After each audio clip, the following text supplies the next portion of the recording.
But I also want to just emphasize the importance of the fact that the fourth element mentioned in this hadith is the signs of the end of time. And when the hadith finishes, Umar radiallahu anhu says, "Labithtu maliya," I waited some time and then asked the Prophet sallallahu alaihi wasallam. The Prophet asked him, "Do you know atadri man as-sa'il ya Umar? Do you know who the one asking the question was?" And he said, "No." And he said, "Hada Jibril." That was Jibril. "Atakum liyu'allimukum dinakum." He came in order to teach you your deen. Now, what did he teach? He taught Islam, Iman, Ihsan, and the alamat as-sa'a. And these people, the Sahaba, were waiting and watching to see the signs manifest. And Hudayfa ibn Yaman, radiallahu anhu, is one of the great scholars of the signs of the end of time. So amongst the Sahaba themselves, they had specialists that were specialists in this knowledge, and it is a knowledge. Now, what I've noticed is that a lot of Muslims are almost embarrassed to mention the end of time. It's like you never hear it. And that in itself is a sign of the end of time. Because the Prophet ﷺ said, "La yakhruj ad-dajjal illa an ghaflatan min an-nas." The Dajjal will not come out until people have forgotten. And he said, وَيَتْرُكْ ذِكْرَهُ أَئِمَّتُنَا عَلَى الْمَنَابِرِ. And our imams will leave his mention from the minbar. Now, one of the things you never hear in khutbah is the mentioning of the Dajjal.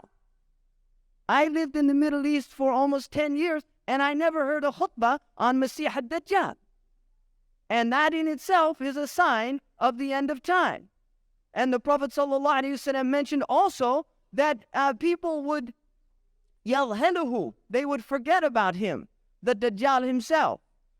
Now, there are many signs that come before the actual Dajjal. And if you look, there is not one of them that has not manifested. Now, there is an argument that they were existing 500, 600 years ago. In fact, Ibn al-Hajj in his Madkhal, which was written in the 6th century, already is saying, and all the alamat al-saghra are here.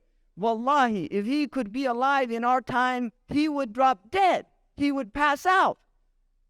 Because he was living at a time when Fes, what he was from Fes, was a center of knowledge and civilization. There were ulama on every pillar.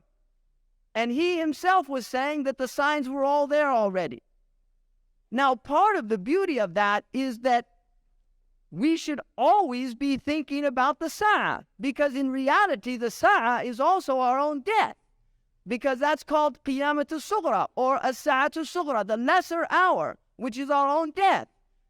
And so we will see within our own lives, and Sakarat al-Maut are like the Zalzalat al-Sa'ah. They're like the shaking of that last hour. So those are there. Now, if you look at the Christian tradition, they have some understanding of the last hour, and they will speak to great length about it. And the odd thing about it is they only have about 5 signs in their book. That's all they have. We literally have hundreds. Hundreds. They have like 5 or 6 signs that there would be wars and rumors of war. There'd be famines and earthquakes in various places, which we have all those signs. But then add all of the other signs. Sayyidina Ali al-Quda'i relates a tradition from Sayyidina Ali, which al-Sa'sa' to one of his companions asked him about the Dajjal. And he said, "I can't tell you about the Dajjal, but I can tell you about the signs right before he comes." And then he mentioned several signs. In one riwayah, it's almost about 70 signs. And from amongst them, he said that you would see people with amatu salah. They would literally, the prayer would become dead, lifeless, routine. It would be routine, and also many people would leave it. Now, in the Islamic civilization, leaving the prayer did not happen. You did not have tariq al-salah. People left the prayer. If they left it, it was their own business. Nobody knew about it because they would literally be taken to the muhakama. And this is a fact, and you can see in the books of fiqh, it's mentioned about hukum tariq al-salah, but it is a modern phenomenon in which the Muslims have left the prayer. And there are Muslims all over the world now who do not pray, which is extraordinary, because the Prophet ﷺ said in the Musnad of Imam Ahmad, "Al-ahdu bayni wa baynakum as-salah, faman taraka salah faqad kafara." The oath between me, what's binding between me and you is the prayer. Whoever leaves the prayer has entered into kufr. Now, usually that's interpreted as kufran and ni'mah, and it's not a kufr, la yukhriju an al-millah, that it doesn't make them a non-Muslim unless they they leave it out of not believing in it, ilhadan, like they don't believe in it or something like that. But Ahmad ibn Hanbal was the opinion, no, that they were kafir.